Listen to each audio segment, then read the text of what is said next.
All right. Folks, I've got with me a tremendous man of talent in the blues community for Canadian artists all around. He's been in his career for at least 40 years. He started off with the Meteors. Can't remember where they're stationed out of, but I know they're a Canadian blues group. Uh, and this is none other than Rene Huard. So, Rene, thank you for taking the time to come to this particular interview via Skype. Thank you, Yannick. So, tell me, I read over a lot of your bio information, and it seems that you're a multi-talented instrumentalist, singer, and songwriter, especially because there's uh, two singles that were released, Child's Play and Hard Times, where you decided to do Hard Times based on Willie Dixon and Chuck Berry. Wow, that's great. Yeah, you got that nailed. Thanks for researching. So tell me about yourself, though. When you first started off, granted, you're probably in the 60-ish range in the age group. I'm going on 50 next year. So when did you actually start dabbling in music? Because there's always kind of a springboard either from parents or from family or simply on the music that you were hearing on the radio or on vinyl. That's a great question. For me, it started very young, and in the Christmas parties that my grandmother and grandfather used to have, the Huards here in Fort Erie, Ontario, where part of the tradition of the party was everyone had to get up and do something, tell a story, Okay. do a step dance. My grandpa Heward loved fiddle music, so we had, for me, it was an opportunity to learn a song, and that's the first time I played in front of a public, and my relatives were always so supportive. I think I became very hooked on the idea that this is a great thing. Okay, so from that point, after you started doing that, when was your first official gig afterwards? I for the longest time through high school, I played coffee houses and anywhere you could play for free, where you could just get up and do it. So a lot of Hmm. coffee house situations and folk clubs and around the Niagara region until I eventually headed to Ottawa, and I landed in that very vibrant sort of a blues. There was a lot of blues resurgence, and there was a lot of folk interested in folk music and folklore. And I became very involved in performing every Sunday night at the Folklore Center, Jack Purcell Community Center, playing, Sonny Terry and Brian McGee stuff with my partner Larry Mutham, Hmm. and and from there it just we went. That's where the Ottawa Blues Festival eventually started. Larry started at the Blues Festival, and I played at the Blues Festival, the very first one, with Larry. So, I mean, this is it's a long road, and I've been doing this for like 45, 50 years. So I'm going to take a breath, and that's kind of how I started anyway. Okay. Now I've read. Well, I use mostly Spotify, Apple, and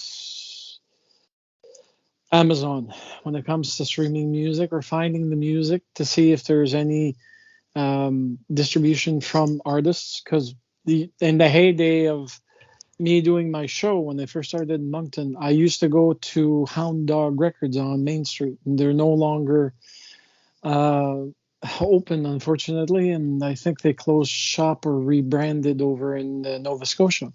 Hmm. But I used to go there, and I'd usually get stacks that were as high as I'm standing up to my head, and I'd go up to the counter, and they had three CD players that I'd actually sample the music to make sure that it would fall within the criteria of blues. Unfortunately, there were some hits and some misses, and some that were gems that I unfortunately failed to have the cash to actually purchase. Mhm. But the fact that you exist and the fact that Sarah French sent a communique saying that you're coming out with an album very shortly under the name of Hard Times, I've noticed that you also played recently over at I think it was the Ottawa Blues. It was a live event that you were playing at that was actually posted on reminders with Rick Taylor. Right, right. So Rick Taylor is part of our support, the band that's supporting the record, Okay, because actually the record's called Blues Calling. The Blues sing Calling. Okay. Yeah, that's the name of the album. That's going to drop January 26th, 20, Mm. 2024. So, but Rick Taylor, I don't know if you know what Rick's story is, but he's a phenomenal guitar player. Been doing this for 40, 50 years. He's played with so many great people. I'm so grateful that he's in the band and he's doing a heck of a job. Um, and so, yeah, we're just airing. We're doing some what we're calling warm up to the record release party, which is going to happen in January 20th here in Fort Erie at Sessions on. Nice. So, apart from yourself, how many members are going to be on the album? We're keeping it very much as the recording format for the band was. Alec Fraser on bass, Jack DeKaiser on guitar, and Al Cross on drums, and myself playing some guitars, harmonica, and singing, and I wrote the songs. Also, we had some guest artists as well on the recording. But for what we're doing to support the record, it's just going to be 4-piece. Okay. So Rick Taylor, Louis DeFrancesco on drums, Jeff Muir on bass, and myself. Wow. So it's a tight 4-piece. It's almost like Fabulous Thunderbirds approach, like rock and the blues type format. Well, it's a nice format, especially with the names that you've just given me, which are great Canadian names. So I know this is going to be a local event to start, but when the album is officially dropped, are you planning on doing any touring? I know you've been on the road for a long time, and it's taxing, and it requires planning, and it requires patience and tolerance. I think with the right support, I would be willing to do a tour, not a long, extensive tour, limited tours. A couple weeks here, a couple weeks there. I like the idea of bringing the music to the people. And performance has always been a big part of what I do. Writing and recording is something it's a challenge, and it's creatively wonderful. But to deliver and to play for people it just gives me such a thrill. So I would love to do that again. We'll see how it goes. It does take the resources. Yeah, you have to feel well enough to do it. Yeah, there's that. In regards to your musical talent, you started off on guitar, if I'm not mistaken. Yeah. And there's a musical instrument I'm missing. I know you dabble on piano or actually use the piano. What's the other instrument that you're currently using? Well, harmonica. I'm really working the harmonica these days because there's a few reasons for that. Because of some health issues I had in the last 6 years, I wasn't able to play the guitar as much as I would have liked to, and I wasn't able to play the piano as much as I would have liked to. Okay. Because like 8 years ago, I was doing solo gigs, all kinds of different clubs as a solo performer playing piano. I had a repertoire of traditional blues and rock and roll, and was playing piano, harmonica, and guitar. But anyway, long story short, I had to stop playing the piano and the guitar for about 5 or 6 years. So, but harmonica I was more able to keep it up. It was just easier because it didn't affect my back. I have Okay. osteoarthritic issues in my back, so without Okay. getting into all the pain and sorrow of all that. But it's Yeah. to play the harmonica was the thing I could do easiest, that's why I just, for the record, let Jack DeCuster play the guitar. He's the best. Let these the guys who do really do what they do, let them do it, and I'll play harmonica and keep it simple. Yeah.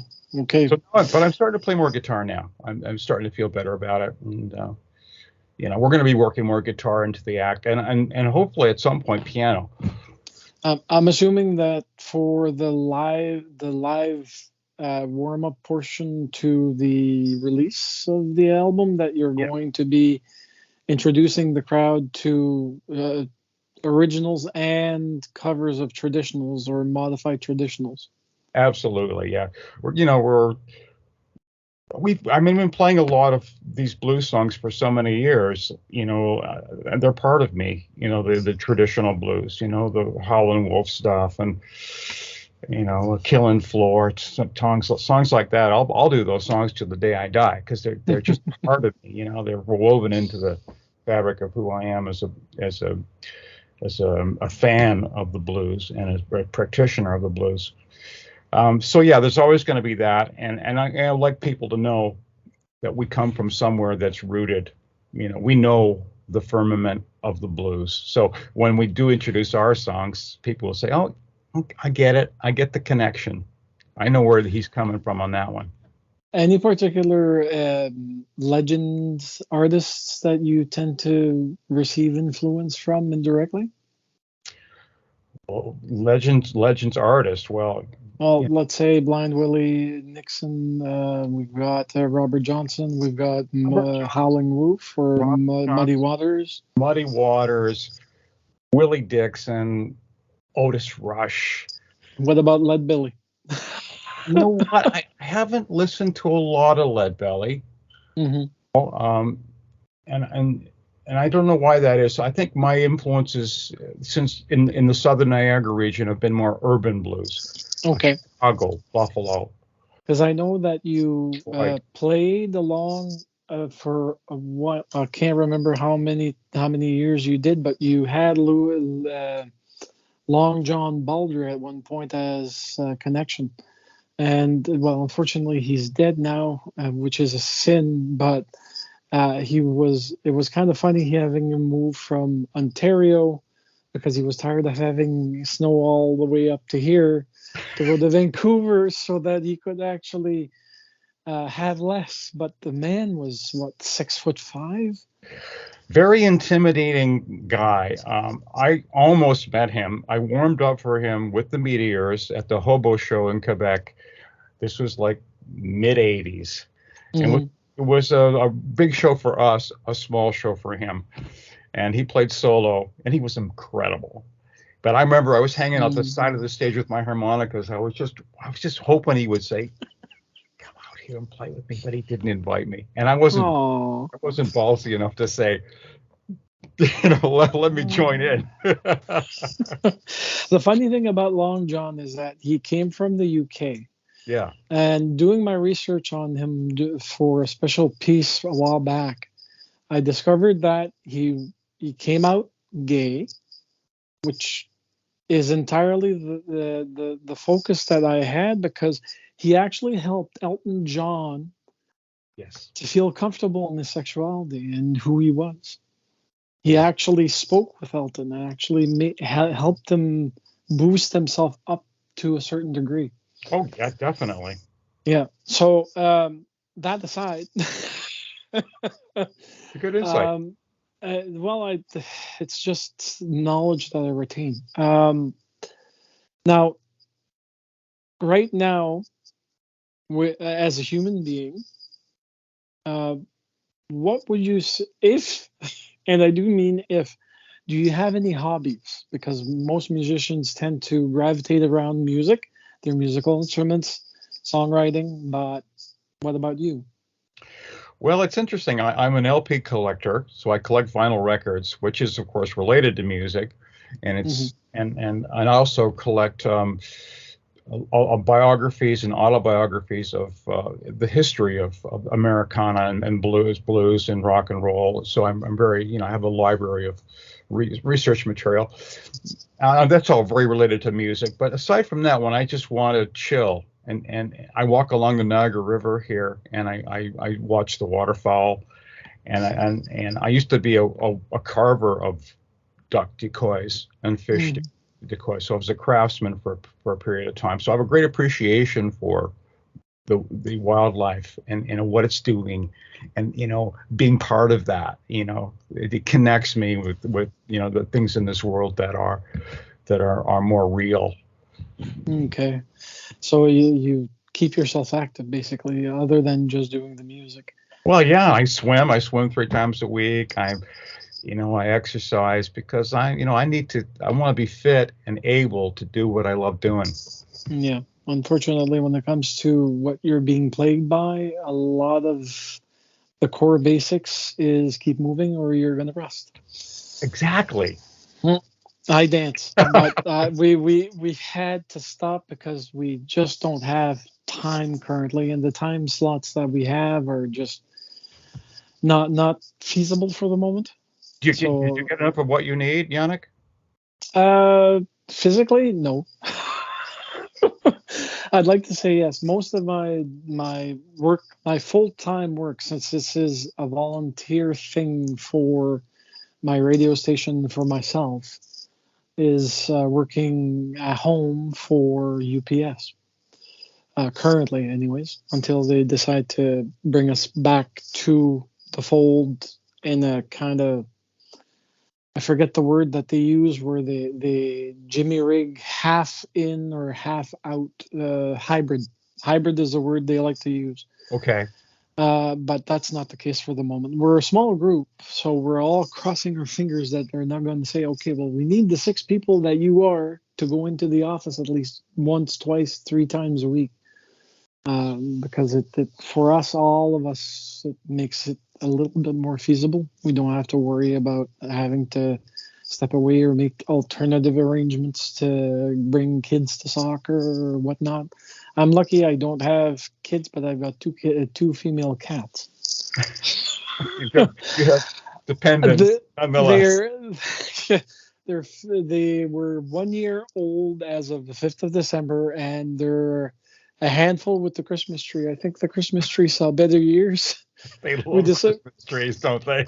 Not all cats. The previous cat that we had in the house was very, very sullen, in the sense that he didn't give a flying fig about the Christmas tree and its decorations. But these ones are just driving my poor common law partner, who's trying to do her business upstairs in the living room. Her life is kind of a weird circus. Like I'm down in the basement with a wall. Tree.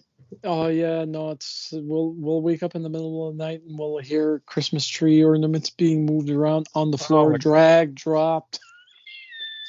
Cats will be cats. At the very least, they're plastic, so because we do have glass ornaments, but no. I mean the poor angel, the tree topper, went down 7 times since we put it up about 2 weeks ago. Oh my God. It's not porcelain, but damn, it's kind of disconcerting. Coming back to the interview, the last question I'd have is an off-the-wall one, but I ask it to everyone that actually comes into my show to actually get an interview. It's simply this: what's your favorite food dish? Oh my God, that's a tough one. That's a tough one because I'm a foodie and I love so many types of foods. But I gotta say, like a Thai green curry, coconut curry with shrimp. That's. Oh, okay, that's your bag. That's my. I gotta have that once a week for sure. Oh, There you go, folks. Thank you so much, Rene, to come to the show. And your family name is a French name, but you say it Huard, right? You are. I mean, when in the English community, I say Huard, but when I'm with French people, I say you are. You know, Okay. Rene you are. Okay. Well, Whatever, there we go. whatever works for you. For me, it's worse for me because when it comes to my French name, it's usually I end up having it massacred to the point that it comes out Tarot. But after doing some genealogy searches, because I'm part of the Acadian branch of Same. the Theriault family, Yeah. uh, apparently my family name made its way all the way to Mexico. Wow. And I was surprised because I actually, at one time, I was going out to a dinner event with my ex family in law. And the guests in front of us had that name. They had Terrell. So, I mean, It, it, it, it's it's it interesting how far the vine goes. You know, the Acadian expulsion, and those I met Huards down in New Orleans, and and I went up to Caracat when I was filming Antique Hunter, and oh, we wow. filmed an episode of Antique Hunter in Caracat, and it was interesting. I met a lot of interesting people there who were Huards as well. Oh, well, there you go. Yeah, so I know I'm not alone out there with the No. crazy loon that I Oh, am. crazy loon.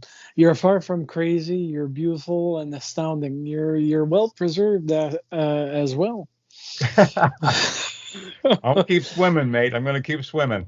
That's my Okay. secret.